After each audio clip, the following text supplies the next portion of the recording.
This is Scott the Fix-It Guy. Our goal with our videos is to empower you to be able to do the repairs on your own and save a whole lot of money and also get that great feeling of having fixed it by yourself. Today we have an LG dishwasher that isn't draining, and this one's about 8 years old, and we're going to go over how to replace the drain motor. So this one's already has had the kick plate at the bottom taken off by removing 2 Phillips head screws. And then once you get that off, this power plug comes out on the left by pinching it and pulling it back.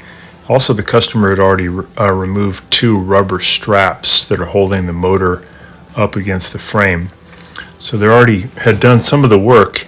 What I'm going to do now is take the top piece, the white piece, off of this gray piece. And the top piece is the actual motor where the impeller is and also where the motor is located.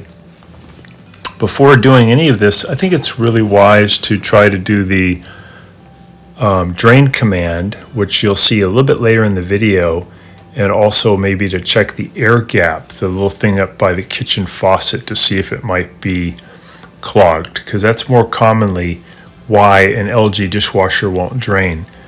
But in this case, this drain motor was just getting tired, so it would drain early in the cycle, and then near the end of the cycle, it wouldn't drain anymore. So we know that the motor needs to be replaced.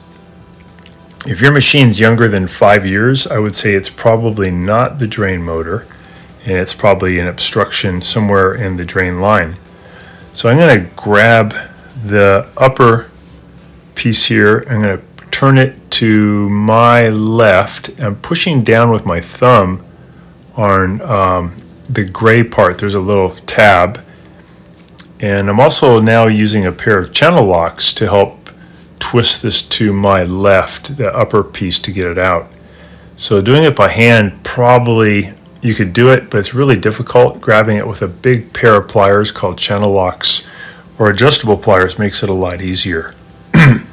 So here's the old one. It spins fine, but I think the windings were just getting weak, so as it would get hotter, it would not work as well. I'm using my finger to just feel down in this area to see if there's anything that may be obstructing it. Be a little careful when you do that, because there could be some shards of glass, so just use a very low pressure and see if there's anything in there. It felt good though, nothing in there. I'm going to take this rubber seal off of the old one and put it onto the new motor assembly. I'll put a link in the description below to get this motor assembly. Putting a little bit of liquid detergent on my finger and rubbing that over the rubber seal. And that's going to make it a little bit slippery and easier for this new motor to get into position. When I put the new motor in, I want the power jack, the part where the power plug goes in, pointed to my left. And I'm going to get this down, seated fairly low in the beginning. You kind of see how this white tab where my index finger is right there. And now I'm going to start pushing this to my right. I'll use these big channel locks to help me. I'm going to grab with my right hand the gray lower aspect. I'm going to twist with my left hand in the channel locks. I'm going to twist the white motor to my right until it won't go any further, and that's going to lock it into place. I'll grab onto that lower thing, and it does take a fair amount of force. There we go. So that locked in. It did turn, moved about an inch, so that's in the locked position. And now I'm going to put the power plug back in. End up wiping this dry because it got a little wet. I want to make sure that it's nice and dry. Make sure you have this unplugged before you start picking up the power jack, because it could have power. So we're going to just push that in and make sure it clicks in, it's fully seated. And then I'll add the little rubber pieces that help hold the pump into position. I'll loop it over right here, and then I'll go ahead and put it right over this tab on the pump housing.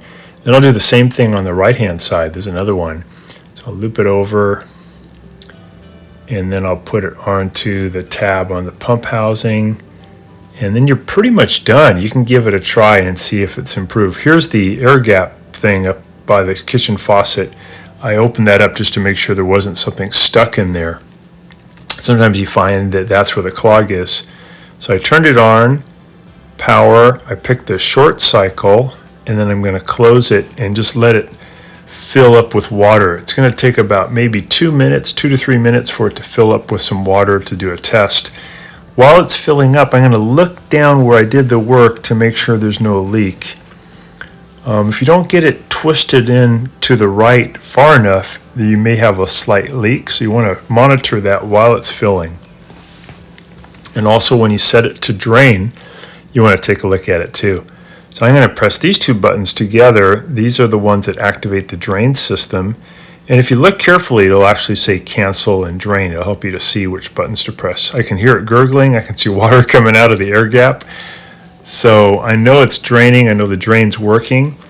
I did find too that the big black tube that went from the air gap to the garbage disposer was full of junk. So I did clean that out too.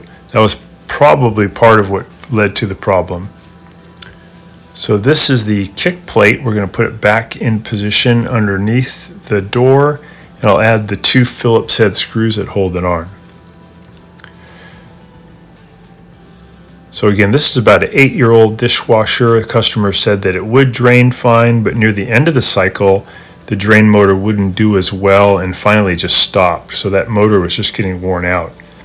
But if it's 5 years or younger, it's probably something else like a clog at the air gap, or maybe where the drain tube enters into the garbage disposal.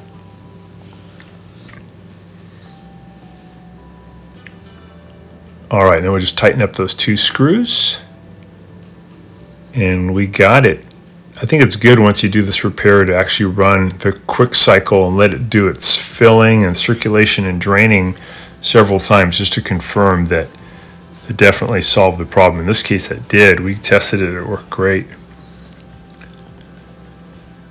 So hopefully this will help you to get yours going. And I really appreciate you guys watching, and we'll have the link in the description below. Thanks so much for watching our video. We really appreciate your support. And when you get a chance, please press the subscribe button below so you can be subscribed, and also the notification bell so we can send you more videos about appliance repair.